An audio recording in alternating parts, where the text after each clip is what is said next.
Hello friends, कैसे हैं आप लोग सब? Fine, good. हम लोग बच्चों बात कर रहे थे सरफेस केमिस्ट्री की। 6 वीडियोस ऑलरेडी अपन दे चुके हैं। प्रीवियस वीडियो में ध्यान है आपको क्या किया था अपन ने? कॉलाइड्स की बात की थी।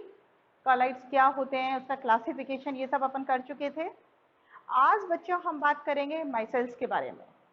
तो मैं डॉक्टर संगीता गुप्ता, बने रहिए मेरे साथ चैनल में केमिस्ट्री डेज में।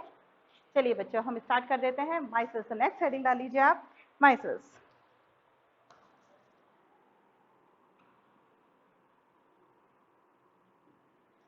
देखिए बच्चों, माइसेल्स को समझने से पहले आपको प्रीवियस वीडियो थोड़ा सा देखना पड़ेगा। उसमें अपन ने क्लासिफिकेशन बताया था, याद है कुछ? उसमें हमने एसोसिएटेड कॉलाइड्स के बारे में बात की थी। कुछ याद आ रहा है? याद नहीं आ रहा है तो एक बार आप प्रीवियस वीडियो क्लिक कर लेना, उसको देख लेना। थोड़ा सा हम यहाँ पे आपको ब्रीफ कर देते हैं। एसोसिएटेड कॉलाइड्स में हमने आपको क्या बताया था?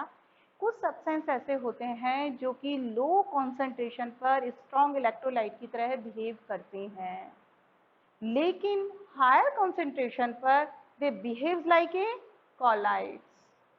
ऐसा क्यों होता है? ऐसा इसलिए होता है क्योंकि उसके जो पार्टिकल्स हैं वो क्या हो जाते हैं? एसोसिएट हो जाते हैं, एग्रीगेट हो जाते हैं। ठीक है, एग्रीगेट जो हो जाते हैं उनको हम नाम क्या दे देते हैं? माइसेल्स कहते हैं। ये हमने प्रीवियस वीडियो में भी बता दिया था। क्लियर? अब हम इसमें एक पर्टिकुलर टर्म आती है। हमने आपसे अभी कहा ना कि पर्टिकुलर कॉन्सेंट्रेशन के बाद, हाई कॉन्सेंट्रेशन में, कॉन्सेंट्रेशन के बाद ये क्या करते हैं? ये एग्रीगेट होते हैं, जबकि लोअर कॉन्सेंट्रेशन में they behave like a strong electrolyte. जो पर्टिकुलर कॉन्सेंट्रेशन होती है जिसके ऊपर ये कॉलाइड्स की तरह बिहेव करते हैं, या हम ये कह सकते हैं वो कॉन्सेंट्रेशन जिसके ऊपर ये एग्रीगेट हो जाते हैं और माइसेल्स का फॉर्मेशन करते हैं, वो पर्टिकुलर कॉन्सेंट्रेशन बच्चों क्या कहलाती है? CMC, critical missile concentration.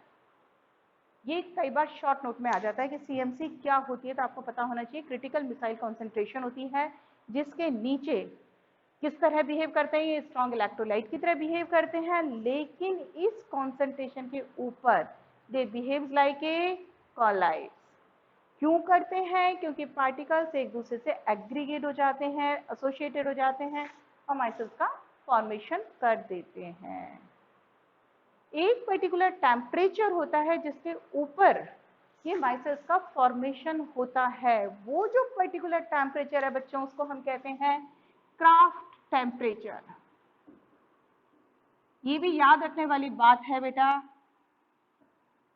ये भी शॉर्ट नोट में उसमें 1 मार्क्स क्वेश्चन में आ जाता है कि क्राफ्ट टेम्परेचर क्या होता है। तो कौन सा टेम्परेचर होता है? वो टेम्परेचर जिसके ऊपर माइसेल्स का फॉर्मेशन होता है, वो टेम्परेचर क्या कहलाता है? अपना क्राफ्ट टेम्परेचर कहलाता है। ठीक है, दोनों वर्ड समझ में आ रहे हैं? Critical missile concentration and craft temperature. Clear? इसके एग्जांपल्स में जो आता है हमारे पास जनरली क्या आते हैं, जैसे आपके सरफेस एक्टिव एजेंट्स होते हैं। कौन कौन से सोप हैं, डिटर्जेंट्स हैं, वो इस कैटेगरी में आते हैं। इनमें होता क्या है? सोप या डिटर्जेंट एग्जैक्टली होते ही क्या है? हाई फैटी एसिड्स होते हैं, जिनके सोडियम या potassium salts of high fatty acids होते हैं। जिनमें की क्या होता है? एक तो टेल होती है और एक आपका क्या हो जाता है? एक तो टेल होती है और एक हेड होता है। टेल जो होती है वो नॉन पोलर होती है, हेड जो होता है वो पोलर हो जाता है। इस तरह का है। तो हम ये अपनी मैकेनिज्म समझेंगे ना तो और अच्छे से समझ आ जाएगा। तो यहाँ तक ये समझ में आ रहा है? आगे करें अपन। तो आगे आप हेडिंग डाल लीजिए mechanism, mechanism of formation of missiles.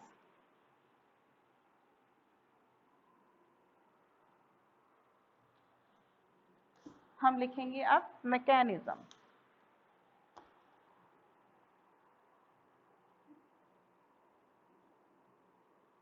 Of missile formation.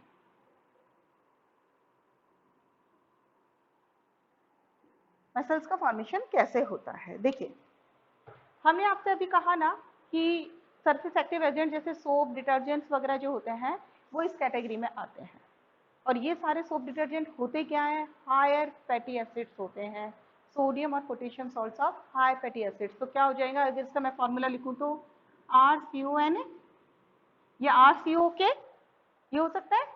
ठीक है, ये क्या हुई? आपकी हाइड्रोकार्बन चेन हो जाती है। ठीक है, जब हम इसको पानी में डिजोल्व करते हैं, घोलते हैं, तो क्या हो जाता है? किसमें कन्वर्ट हो जाता है? RCO- और Na+। एग्जाम्पल ले लेते हैं इसका। एग्जाम्पल है सोडियम स्टेरेट।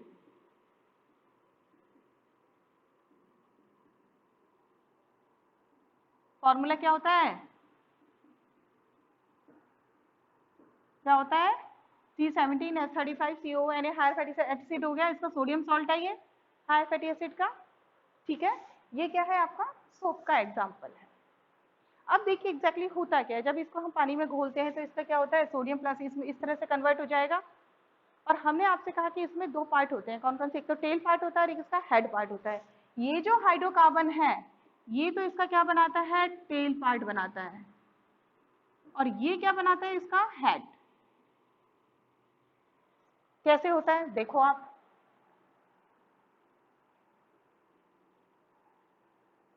वन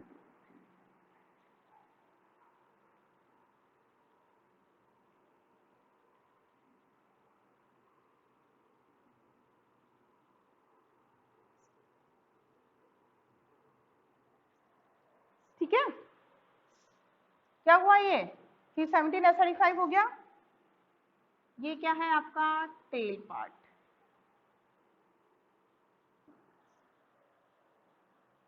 टेल वाला जो पार्ट होता है ये इसका नॉन पोलर पार्ट होता है, और ये जो हेड बना रहा है, दूसरे पेन से अपन कर दें इसको, ये जो हेड बना रहा है इसका, ये होता है इसका पोलर पार्ट। यानी कि दो पार्ट हो गए, एक तो टेल और एक हेड। टेल क्या है, इसका नॉन पोलर पार्ट होता है, और हेड क्या है, इसका पोलर पार्ट होता है। टेल जो है वो क्या होगा, हाइड्रोफोबिक इन द नेचर होता है। आप अच्छे से जानते हैं बच्चों हाइड्रोफोबिक क्या होता है,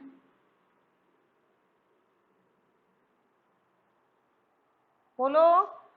और ये polar part head part hydrophilic होता है,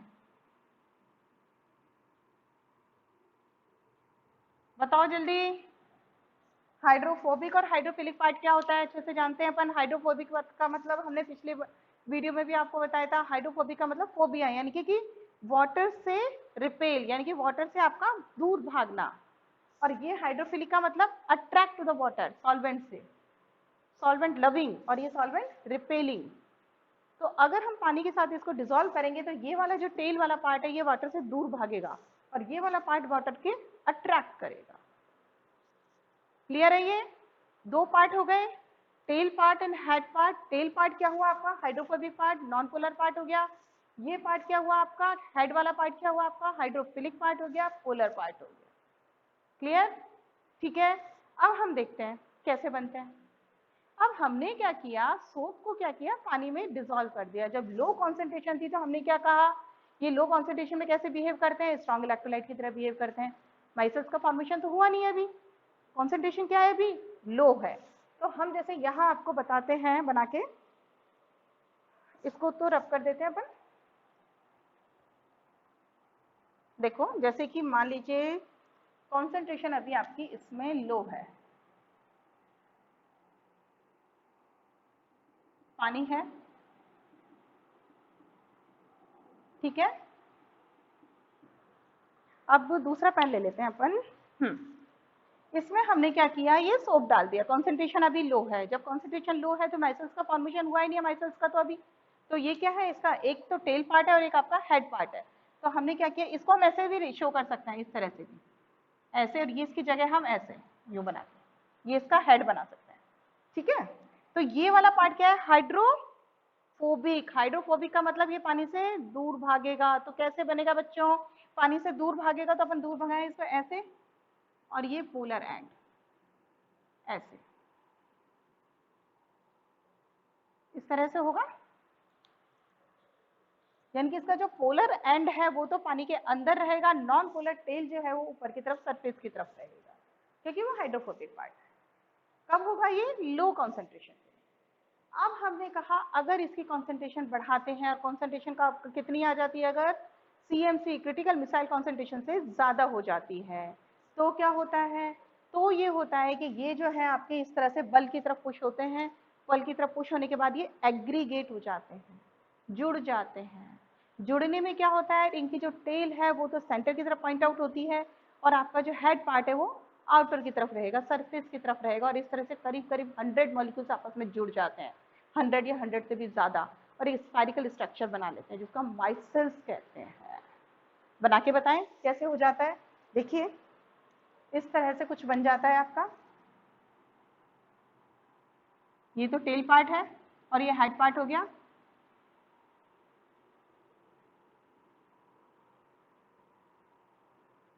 स्फेरिकल स्ट्रक्चर बन जाता है ऐसे, ऐसे आप इसको बना सकते हैं, जिनका कि ये टेल जो है वो एक तरह सेंटर की तरफ पॉइंट आउट हो गई और ये हेड पार्ट जो है वो आपका सरफेस की तरफ, आउटर की तरफ आपका पॉइंट आउट हो रहा है। क्लियर? और ये जो है इसको हमने क्या बोला, माइसेल्स बोल दिया। लेकिन ये कब बना, कब बना, जबकि कॉन्सेंट्रेशन आपकी क्रिटिकल मिसाइल कॉन्सेंट्रेशन से ज्यादा हो जाती है, नहीं तो ये इसी तरह से रहेगा, सिंगल पार्टिकल के फॉर्म में ही रहेगा। क्लियर हो गए सबके? माइसेल्स क्या होता है, कब बनता है, कैसे फॉर्मेशन होता है, सबके क्लियर है? ठीक है, करें आगे बात। तो ये तो हमारी जनरल बात हो गई, इसको तो अब हम रद्द कर देते हैं कि ये माइसेल्स का फॉर्मेशन कैसे होता है, कैसे मैकेनिज्म है। एक इंपॉर्टेंट पॉइंट आता है, देखिए इसी के साथ साथ हमारे पास, कि हम क्लीनिंग क्लॉथ कैसे करते हैं, क्लॉथ की क्लीनिंग कैसे होती है। कई बार ये 1 या 2 नंबर के क्वेश्चन में आ जाता है।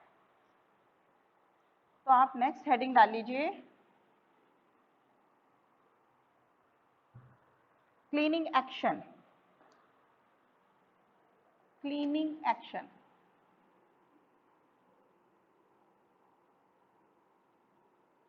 देखिए क्लीनिंग एक्शन कैसे होता है, क्लीनिंग एक्शन किसका, सोप का। ठीक है, देखिए क्लीनिंग एक्शन कैसे होता है। क्लीनिंग एक्शन का मतलब, अगर हमारे कपड़े पर या कहीं पर भी आपका डस्ट पार्टिकल या ऑयल ड्रॉप गिरी हुई है, तो अगर हमने सोप डाला तो वो क्लीन हो जाता है। तो क्या प्रॉब्लम होती है, क्या क्या ऐसा होता है कि जिससे कि वो क्लीन हो जाता है, साफ हो जाता है। ऐसा इसलिए होता है क्योंकि हमारी जो ऑयल ड्रॉप है, जब हमने सोप का पानी डाला, सोप उसमें डाला, तो माइसेल्स का फॉर्मेशन ड्रॉप के चारों तरफ, ऑयल ड्रॉप के चारों तरफ हो जाता है। जैसे कि हमने ये मान लीजिए आपकी ये ऑयल ड्रॉप है, ये कोई भी आपका सरफेस है क्लॉथ का, ये ऑयल ड्रॉप है, ऑयल ड्रॉप के चारों तरफ क्या हो रहा है, माइसेल्स का फॉर्मेशन हो रहा है जब हमने सोप इसमें डाल दिया है। माइसेल्स का फॉर्मेशन हो रहा है तो क्या हो रहा है, इसका जो हाइड्रोफोबिक पार्ट है वो तो क्या होगा, अब चूंकि ये जो ड्रॉप है, ऑयल ड्रॉप है, ये भी क्या होता है, हाइड्रोफोबिक ही होता है, नहीं तो ये पानी से आपका चला जाता। हाइड्रोफोबिक है ये, हाइड्रोफोबिक है, तो इसका जो पार्ट है हाइड्रोफोबिक वाला, जो माइसेल्स का पार्ट है, वो कैसे होगा, अंदर की तरफ, सॉरी ये हाइड्रोफोबिक और हाइड्रोफिलिक जो है वो बाहर की तरफ, ऐसे इस तरह से,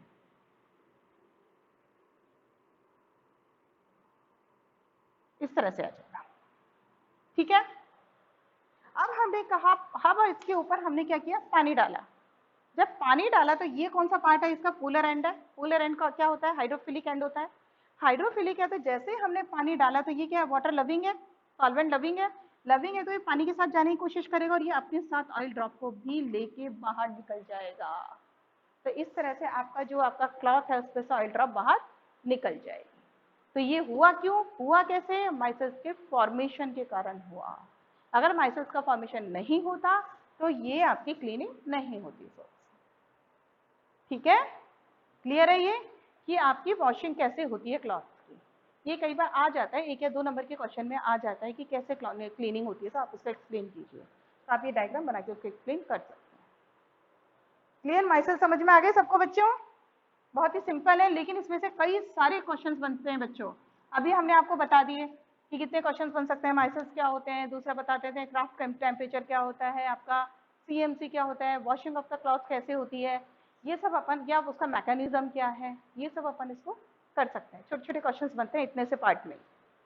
नेक्स्ट अब छोटा सा पार्ट आ रहा है इसमें, वो आप ले लीजिए, जिसमें हम लिखेंगे प्रिपरेशन ऑफ कॉलाइड्स। कॉलाइड्स को कैसे बनाया जाता है।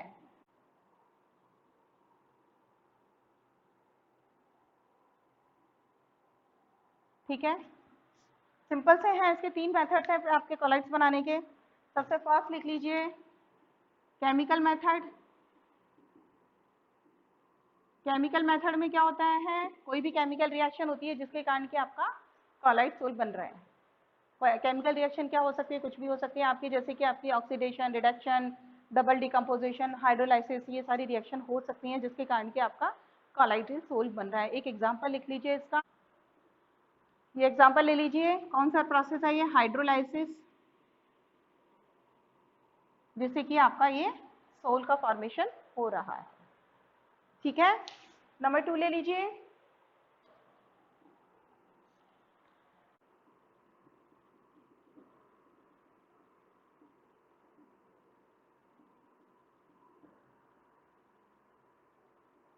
ये जो मेथड है, इससे इलेक्ट्रिकल डिसइंटीग्रेशन, ये वाला जो मेथड है, इससे हम गोल्ड, सिल्वर, प्लेटिनम इनके सोल बना सकते हैं। कैसे बना सकते हैं, सिंपल सा मेथड है ये भी। यहाँ हम एक डायग्राम बना लेते हैं, जिसका भी हमें सोल बनाना है, उस मेटल के हम क्या ले लेते हैं, इलेक्ट्रोड ले लेते हैं। ठीक है, स्ट्रॉन्ग हम इसमें क्या करते हैं, इलेक्ट्रिक आर्क लगा देते हैं।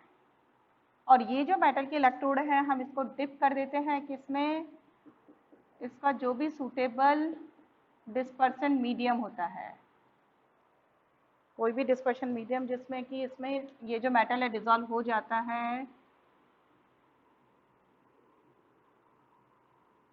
उस मीडियम में ये क्या होते हैं, डिप होते हैं। ठीक है,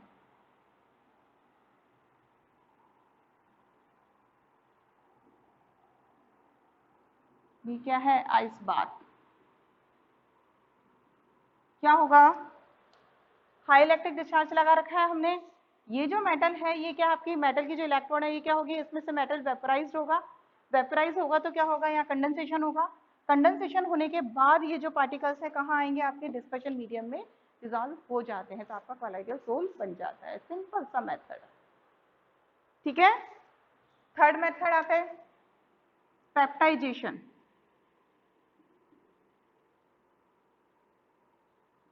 पेप्टाइजेशन इंपॉर्टेंट भी है, कई बार पूछा जाता है कि पेप्टाइजेशन क्या होता है, एक एक नंबर में क्वेश्चन में पूछ लेते हैं। पेप्टाइजेशन का मतलब क्या होता है, पेप्टाइजेशन का मतलब होता है आपका जो पीपीटी है, it convert into the colloid sol में कन्वर्ट कर देते हैं, इसको हम कहते हैं पेप्टाइजेशन। ये जो प्रोसेस होता है, इस प्रोसेस को हम पेप्टाइजेशन कहते हैं। पेप्टाइजेशन का मतलब समझ में आ गया आप। पेप्टाइजेशन का मतलब क्या होता है कि हमने पीपीटी लिया, पीपीटी को किसमें डिसॉल्व कर दिया, किसी पर्टिकुलर उसका जो भी सूटेबल सॉल्वेंट है, जो भी सूटेबल सॉल्वेंट को हमने क्या बोला था, डिस्पर्शन मीडियम। जो भी सूटेबल डिस्पर्शन मीडियम है उसमें हम डिसॉल्व कर देते हैं इन the presence of small amount of electrolyte, उसमें मिक्स कर देते हैं। यानी कि पीपीटी लिया, पीपीटी को हमने डिस्पर्शन मीडियम में डिसॉल्व किया है और उसमें बहुत स्मॉल अमाउंट में हमने कोई इलेक्ट्रोलाइट डाल दिया है, तो उससे क्या होगा, हमारा सोल बन जाता है। और वो जो इलेक्ट्रोलाइट है, इलेक्ट्रोलाइट को हम क्या कहेंगे, पेप्टाइजिंग एजेंट कहते हैं। पेप्टाइजिंग एजेंट, जिसमें कि हम इसको डिसॉल्व वो इजीली हो जाता है।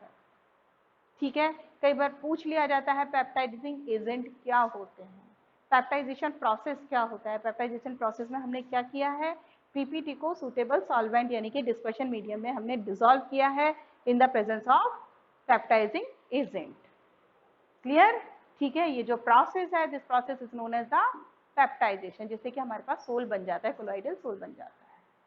ठीक है, इस तरह से 3 मेथड्स हैं हमारे पास, 3 मेथड से हम कॉलाइड्स बना सकते हैं। आज के ये बच्चा इतना ही समझ आ गया सारा सबको। माइसेल्स समझ में आ गए, सबसे इंपॉर्टेंट तो माइसेल्स है, वो समझ में आ गए, उनका मैकेनिज्म समझ में आ गया। उसके बाद हमने कॉलाइड्स किस तरह से बनाए जाते हैं, इसके हमने मेथड्स देख लिए। क्लियर। ठीक है बच्चों, अगर बच्चों समझ में आता है तो लाइक कीजिए, शेयर कीजिए बच्चों, और फटाफट सब्सक्राइब कीजिए। बच्चों एक बात और है, हमने आपको पहले भी बताया था, अब भी बता रहे हैं, हमने आपके इंस्टाग्राम पे, फेसबुक पर 1 मार्क के कुछ क्वेश्चंस हमने डाले हैं, उनका लिंक हमने डिस्क्रिप्शन में डाल दिया है। आप उन क्वेश्चंस को ज़रूर देख लेना, क्योंकि वो क्वेश्चंस आपके नीट, जेईई या 12th बोर्ड में आए हुए हैं, वो इंपॉर्टेंट क्वेश्चंस हैं, तो उनको एक बार आप देख लीजिए। आंसर सबके पता है आपको, अपनी वीडियोज़ में सबके आंसर मिल जाएंगे आपको, लेकिन एक बार क्वेश्चंस देख लीजिएगा आप। ठीक है, चलिए, थैंक यू।